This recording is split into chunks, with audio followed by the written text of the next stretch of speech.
Segunda conferência A Mensagem Gnóstica. A inquietude espiritual deste século foi iniciada através da mestra Helena Petrovna Blavatsky. Não quero dizer que não existiram escolas esotéricas nos séculos anteriores. O que estou assinalando é que a inquietude esotérica contemporânea começou com o labor dessa mestra. Realmente, ela esteve em Shangri-La e o seu guru foi o grande mestre Koutumi. Ainda jovem, casou-se com o já ancião conde Blavatsky, porém não chegou a ter vida marital. Ela permaneceu em companhia do conde apenas alguns meses, viajando pelo Egito, Índia, Tibete, porque, naquele tempo, era muito mal visto uma mulher viajar sozinha. Foi durante aquelas viagens que Blavatsky conheceu seu mestre. É correto dizer que ela tinha poderes extraordinários e que esteve relacionada, espiritualmente de forma pessoal, com os mestres do Tibete.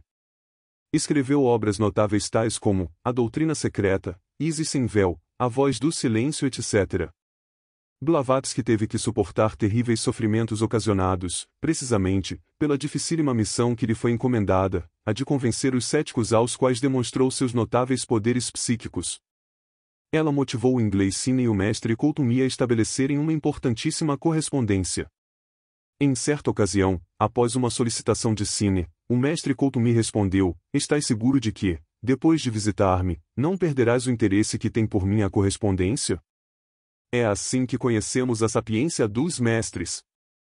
Asseguro a vocês que, se aqui aparecesse o mestre Larion, Moria ou o conde Saint-Germain, para conviverem conosco, nos primeiros dias, vocês não sairiam daqui. Os 5 milhões de pseudo-ocultistas, espiritualistas e simpatizantes demonstrariam vivo interesse em conhecer esses mestres. Depois, quem sabe se até não deixariam de cumprimentá-los. Existem milhões de afiliados e simpatizantes por estes estudos, todavia, na hora da prova, no momento de se decidirem e de se definirem, realmente, pelo ser ou pelo não ser da filosofia, todos sentem a gravidade da questão e fogem apavorados, não fica um. A maior parte das pessoas busca estes estudos por diversão, como quem vai a uma tourada ou ao cinema. A mestra Blavatsky teve que sofrer muitos insultos e humilhações, apesar de haver feito prodígios e maravilhas, demonstrando seus poderes para convencer os incrédulos. Essa foi sua missão, por certo muito dura, porque depois de convencer 10 incrédulos, surgiriam 1000, depois de haver convencido 1000 incrédulos, surgiriam 10.000. Sendo assim, quando terminaremos de convencer os incrédulos? De nossa parte, estamos cumprindo uma missão transcendental, a de entregar a mensagem à humanidade. Neste caso concreto, não nos dedicaremos a convencer os incrédulos, dedicar-nos-emos, exclusivamente, a formar o exército de salvação mundial e a trabalhar de acordo com o círculo consciente da humanidade solar, sobre as bases de uma nova civilização e de uma nova cultura. Apesar de estarmos há 35 anos neste labor, considero que estamos apenas começando. Há uns 5 milhões de gnósticos espalhados pelo mundo que estudam nossa doutrina gnóstica. Todavia, considero que estamos apenas no começo desta grande obra. A mensagem que devemos entregar à humanidade se divide em 3 partes: a primeira é o Kinder, ou jardim de infância, a segunda é o ensinamento superior, contido nas mensagens de Natal de cada ano, e a terceira é a parte mais transcendental. Não tratarei de convencer os incrédulos, não perderei tempo com coisas inúteis. Aquele que quiser aceitar a doutrina gnóstica, que a aceite; aquele que quiser rechaçá-la, que a rechace. Que cada um a interprete com sua mente como bem queira. Aquele que quiser crer, que creia; aquele que não quiser crer, que não creia, e isto não nos interessa. Obviamente, não podemos esperar que o anticristo da falsa ciência dê seu braço a torcer, porque sim. Nós o conhecemos muito bem, sabemos que seus seguidores são soberbos, creem que sabem tudo. O mais certo é que lançarão sua baba difamatória e nos atacarão, porém isso não nos pegará de surpresa. Se assim fosse, aconteceria conosco o mesmo que ocorreu com Madame Blavatsky que, após sofrer tantas calúnias, morreu de tristeza sendo cognominada de grande mártir do século passado. Não sentirei dor pelas calúnias das pessoas.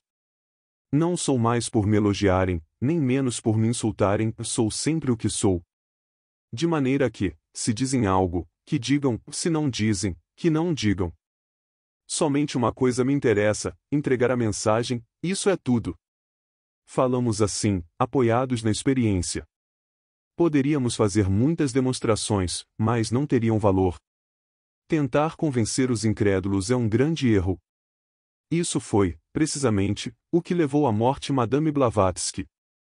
É claro que a mulher é delicadamente sensível e quando ela se viu tão insultada, humilhada e caluniada publicamente, adoeceu e morreu. Já sabemos como é a humanidade. Conhecemos esse sorriso zombeteiro dos incrédulos. Como já dissemos, anteriormente, se hoje convencermos 10.000 céticos, amanhã aparecerão milhares e nunca terminaremos com essa tarefa absurda. Nós somos, neste sentido, mais práticos, entregamos as chaves para que cada qual se convença, por si mesmo. Se alguém quer se convencer, que experimente em sua própria pele e não com a nossa. Ensinamos, por exemplo, como a sair em corpo astral para que cada qual se convença por si mesmo. Ensinamos as técnicas para se colocar o corpo físico dentro da quarta dimensão, para que cada qual vá, em corpo de carne e osso, experimentar as coisas do ultra. Assim, quem quiser ver, ouvir e apalpar as grandes realidades dos mundos superiores terá que se dar a tarefa de trabalhar sobre si mesmo.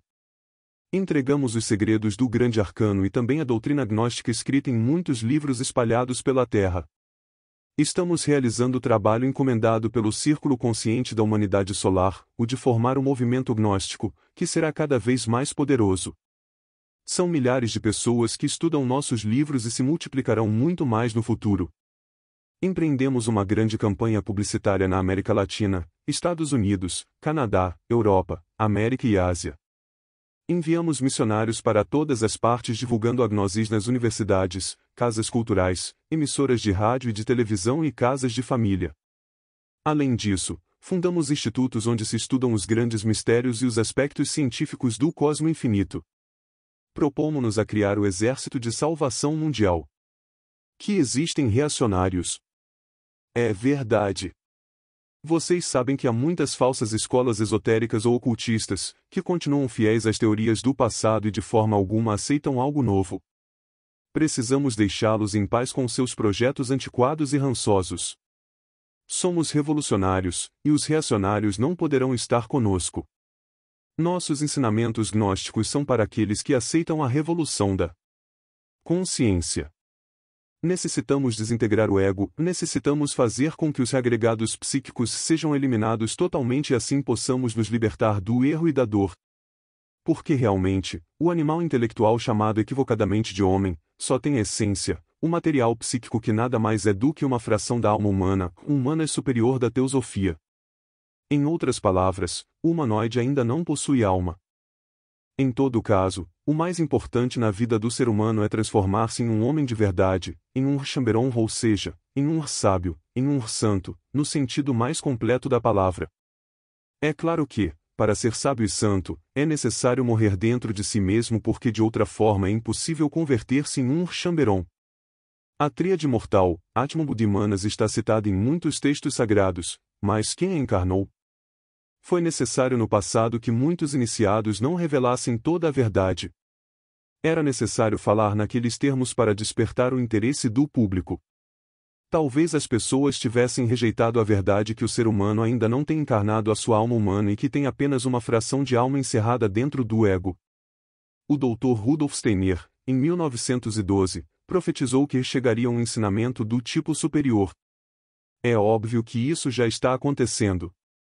Seria preciso preparar primeiro o ambiente e é claro que já está preparado. Somente assim se poderia entregar à humanidade esse ensinamento superior. Sabemos que a essência é uma fração de alma, com a qual, no entanto, podemos elaborar o que o Tão chama embrião áureo. Esse embrião áureo estabelece em nós um perfeito equilíbrio entre o material e o espiritual, todavia não é possível elaborá-lo sem que não tenhamos antes liberado a essência que se encontra engarrafada dentro do ego, do eu, do mim mesmo. Desintegrando o ego, a essência ou Buddhata se transforma em embrião áureo. Só quem possuir o embrião áureo está consciente. Quem consegue elaborar dentro de si o maravilhoso embrião áureo, desperta em todas as regiões ou mundos do espaço e encarna a sua tríade mortal. Inquestionavelmente, quem logra esse propósito transforma-se em homem legítimo, em adepto do círculo consciente da humanidade solar. E isso é tudo.